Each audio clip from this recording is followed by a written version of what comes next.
Example number 5ની રકમ છે કે ભાઈ શાંત સરોવરમાં પથ્થર નાખતા પાણીમાં વર્તુળાકાર વમળો બનશે જેની ત્રિજ્યા 5 સેન્ટીમીટર પ્રતિ સેકન્ડની ઝડપથી વધે છે. વર્તુળની ત્રિજ્યામાં થતો વધારો એટલે કે તમને આપેલું છે dr/dt અને એ છે 5 સેન્ટીમીટર પર સેકન્ડ. આગળ શું કીધું છે કે જ્યારે ત્રિજ્યા 8 સેન્ટીમીટર હોય, r બરાબર 8 હોય, ત્યારે વમળનું ક્ષેત્રફળ વધવાનો દર, વમળનું એટલે કે વર્તુળનું ક્ષેત્રફળ વધવાનો દર dA/dt જ્યારે r એટલે કે ત્રિજ્યા 8 હોય ત્યારે. ચલો, ખૂબ જ સિમ્પલ દાખલો છે. વન્સ અગેન, વર્તુળનું ક્ષેત્રફળ a બરાબર πr², જેનું આપણે વિકલન કરીએ એટલે dA/dt બરાબર પાઈ અચળ r² નું વિકલન ટુ r નું વિકલન dr/dt. માટે dA/dt is equal two 2πr into dr/dt. dr/dt ની કિંમત તમને આપેલી હતી રકમમાં 5, તો એ હું અહીંયા લખીશ 5. માટે dA/dt બરાબર 10 ગુણ્યા પાઈ ગુણ્યા r. ઓકે, dA/dt ક્યારે મેળવશું આપણે? જ્યારે r બરાબર 8 હોય ત્યારે. માટે dA/dt at r equal to 8 is equal to 10 ગુણ્યા પાઈ ગુણ્યા 8, એટલે કે આન્સર મળશે આપણને 80 પાઈ સેન્ટીમીટર સ્ક્વેર પર સેકન્ડ. ચાલો, આ થઈ ગયો દાખલા નંબર 5. ત્યાંથી આગળ વધીએ દાખલા નંબર 6 તરફ, જેની રકમ કંઈક આ રીતે છે. એક વર્તુળની ત્રિજ્યા 0.7 સેન્ટીમીટર પર સેકન્ડના દરે વધે છે, તો વર્તુળના પરિઘનો વધવાનો દર શોધો. સૌથી પહેલા તો વર્તુળનો પરિઘને આપણે સરકમફરન્સ કહીએ. વર્તુળના પરિઘ c મેળવવાનું ફોર્મ્યુલા હતું 2πr અને એનો વધવાનો દર પૂછેલો છે. પહેલા તો તમને ત્રિજ્યાનો વધવાનો દર એટલે કે dr/dt આપેલું છે ને એ છે 0.7 સેન્ટીમીટર પર સેકન્ડ. વર્તુળનો પરિઘનો વધવાનો દર દેટ ઇઝ dc/dt, આટલું આપણે મેળવવાનું છે. તો વન્સ અગેન એકદમ ઇઝી નાનકડો દાખલો છે. વર્તુળનો પરિઘ c બરાબર 2πr, જેનું t ને સાપેક્ષ હું વિકલન કરું તો dc/dt બરાબર 2π ઇન્ટુ r નું વિકલન થઈ જશે dr/dt.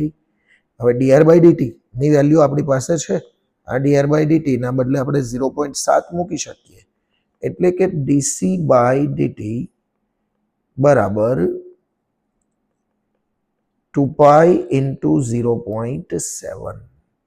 ફાઇનલી dc/dt 0.7 ગુણ્યા 2 કરીએ એટલે 1.4 પાઈ અને એનો એકમ આપણે લખીશું સેન્ટીમીટર પર સેકન્ડ.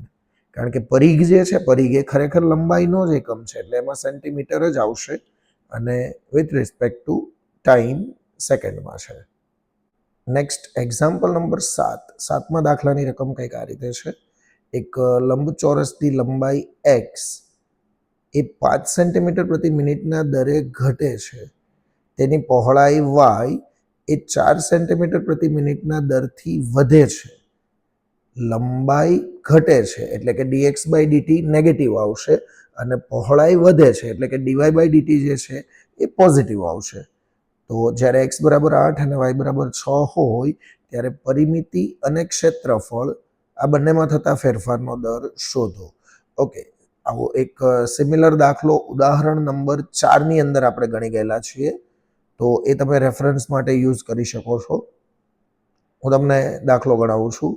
લંબચોરસની લંબાઈ x માં થતો ઘટાડો આપેલો છે, એટલે કે dx/dt એ મારે લખવું પડશે -5 સેન્ટીમીટર પર મિનિટ.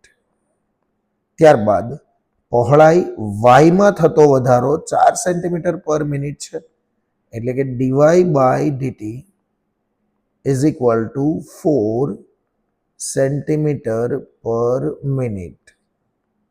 જ્યારે x બરાબર 8 અને y બરાબર 6 હોય ત્યારે પરિમિતિ અને ક્ષેત્રફળમાં થતા ફેરફારનો દર.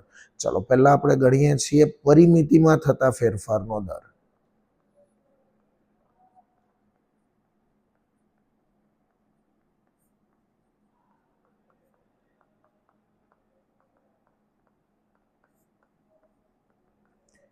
લંબચોરસની પરિમિતિ એટલે કે લંબાઈ વત્તા પહોળાઈ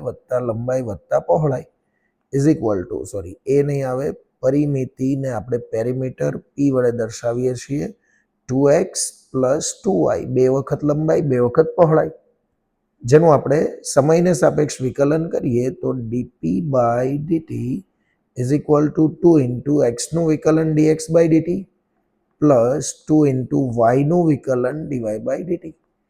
dx બાય dt અને dy બાય dt બંનેની કિંમત આપણી પાસે છે -5 અને 4, જે અહીંયા મૂકીએ -5 અને 4, તો dp બાય dt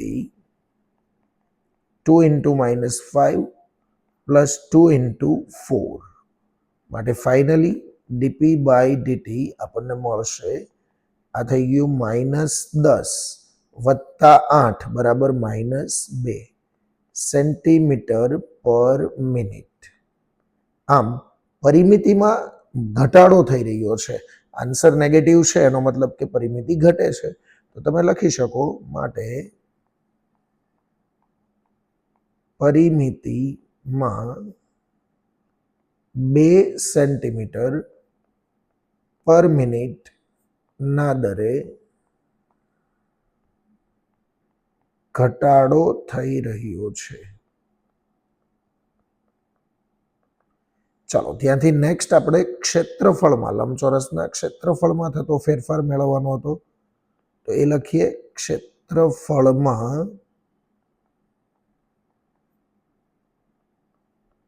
થતો ફેરફાર.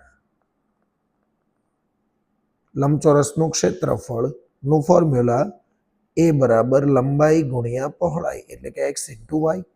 એનું આપણે વિકલન કરીએ તો dA બાય dt બરાબર x અને y જે છે એમાં બંને વચ્ચે ગુણાકારનો નિયમ લાગે. x અચળ y નું વિકલન dy by dt plus y અચળ x નું વિકલન થઈ જશે dx બાય dt. હવે આપણી પાસે dx by dt, dy by dt, x, y બધી જ કિંમતો છે. ચાલો સૌથી પહેલા આપણે અહીંયા કિંમત મૂકવાની છે x અને dy બાય dt ની, પછી y અને dx બાય dt જોઈએ.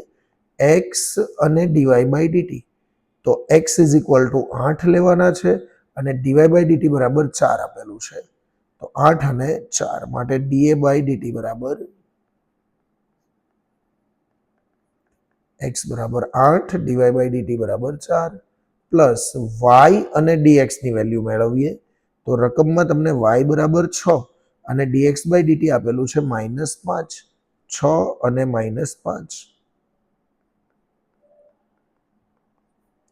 માટે dA by dt is equal to 8 ચોકુ 32 -6 35 બરાબર 2 સેન્ટીમીટર સ્ક્વેર પર મિનિટ. મિનિટ આપેલી છે, સમયમાં જે ઘટાડો થાય છે એ મિનિટના રેટમાં છે, તો 2 સેન્ટીમીટર સ્ક્વેર પ્રતિ મિનિટના દરે ક્ષેત્રફળ વધી રહ્યું છે. તો આપણે લખી શકીએ, માટે ક્ષેત્રફળ 2 સેન્ટીમીટર સ્ક્વેર પર મિનિટ ના દરે વધે છે.